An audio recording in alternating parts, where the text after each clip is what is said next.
In the midst of war, there's always the enemy you can see and the one you can't. But for some soldiers in the remote corners of the world, the lines between the two blur. It's not just the enemy they need to worry about. It's something more ancient, something far older than anything the battlefield could prepare them for. Throughout history, there have been reports, whispers really, of strange and unexplained encounters in the farthest reaches of the earth. Supernatural events, creatures of myth and legend said to lurk in the shadows.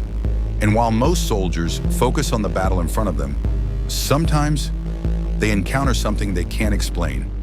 Something that leaves them questioning everything they've ever known about war, about the world they fight for. Afghanistan's Kandahar region is a land of extremes. Rugged mountain ranges rise like jagged teeth against the sky. Their barren slopes dotted with hidden caves and ancient trails. It's a place where time seems to stand still, where the echoes of history intermingle with whispers of myth. For centuries, the locals have spoken of giants that roam these remote peaks, towering figures that appear in the twilight and vanish with the first rays of dawn. Most dismiss these stories as mere folklore, but for one group of U.S. Special Forces, the legend would become all too real. In the spring of 2002, a classified mission brought a hand-picked team to this unforgiving terrain. Officially, the operation was described as reconnaissance, an effort to gather intelligence on suspected insurgent activity in the area. Unofficially, the mission had a far stranger objective. Villagers had reported unexplained phenomena, livestock disappearing without a trace, strange roars echoing through the mountains, and sightings of massive, humanoid figures. At first, military command dismissed the reports as superstition or exaggeration. But when entire families began vanishing from isolated settlements, the situation became impossible to ignore. The team was comprised of elite soldiers, men who had seen the worst that war had to offer. Their leader, Captain Jonathan Reynolds, was a battle-hardened veteran known for his calm under pressure.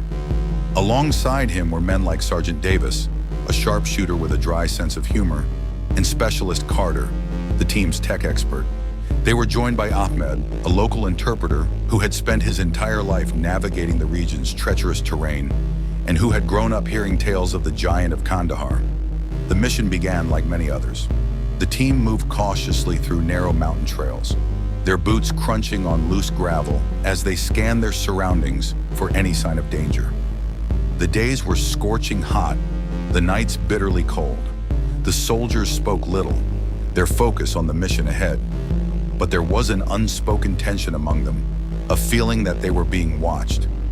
Even Ahmed, who was usually talkative, had grown quiet, his face etched with unease. On the second day, the team discovered something that sent a chill through even the most seasoned soldiers. They came upon the mutilated remains of a goat, its body twisted and broken in ways that defied explanation. Massive footprints surrounded the carcass, each one easily twice the size of a human foot. "Whatever did this wasn't human," Davis muttered, his voice barely audible. Captain Reynolds nodded grimly, his hand tightening on his rifle. As they pressed further into the mountains, the atmosphere grew heavier. The air seemed to buzz with an unseen energy, and even the wind carried an ominous whisper. That night, as the team set up camp, the silence was suffocating. No insects chirped, no animals called. It was as if the entire wilderness was holding its breath. The first sign of danger came in the early hours of the morning. The team's motion sensors picked up movement just beyond their camp's perimeter. The soldiers snapped awake, their weapons trained on the darkness. But whatever had triggered the sensors was gone. Only the faint echo of distant footsteps remained, fading into the night. By the time the sun rose, the team was on edge. They continued their journey, guided by Ahmed's knowledge of the terrain. But as they climbed higher into the mountains, Ahmed began to hesitate. "We're close," he said, his voice trembling. "This is where the stories come from." The trail led them to a massive cave entrance, its jagged mouth partially obscured by boulders. The soldiers fanned out, their rifles at the ready. Ahmed refused to go any further, his face pale as he muttered prayers under his breath. Captain Reynolds ordered the team to hold their position while he and a small group investigated the cave. Inside, the air was thick and cold, carrying a metallic tang that made their skin crawl. The walls were covered in strange symbols, their meaning indecipherable, but their presence undeniably ancient. The deeper they ventured, the darker it became, their flashlights casting eerie shadows on the rough stone. They found bones scattered across the floor, some animal, others unmistakably human. Then came the growl. It started low, a vibration that seemed to come from the very walls of the cave. The soldiers froze, their weapons raised. From the shadows emerged a figure that defied comprehension. It stood over 12 feet tall, its massive frame covered in thick, leathery skin. Red hair and a long, tangled beard framed a face that was both human and monstrous, its eyes glowing with a malevolent light. In its hand, it wielded a spear larger than any weapon they had ever seen, its tip fashioned from a jagged piece of metal. The creature roared, a sound so powerful that it seemed to shake the cave itself. The soldiers opened fire, their bullets striking the giant but barely slowing it down. It charged, its movements impossibly fast for something so massive.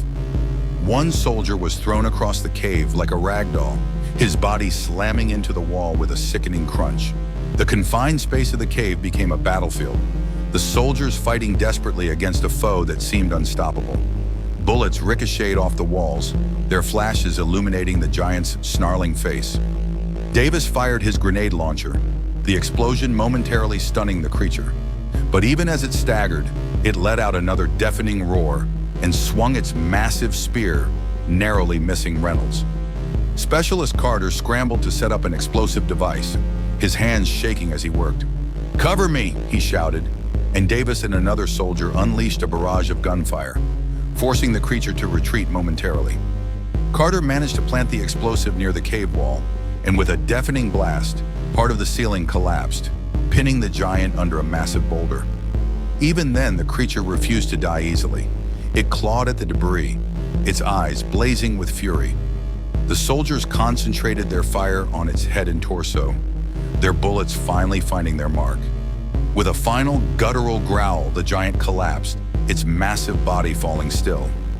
The soldiers stood in stunned silence, their ears ringing from the gunfire and explosions.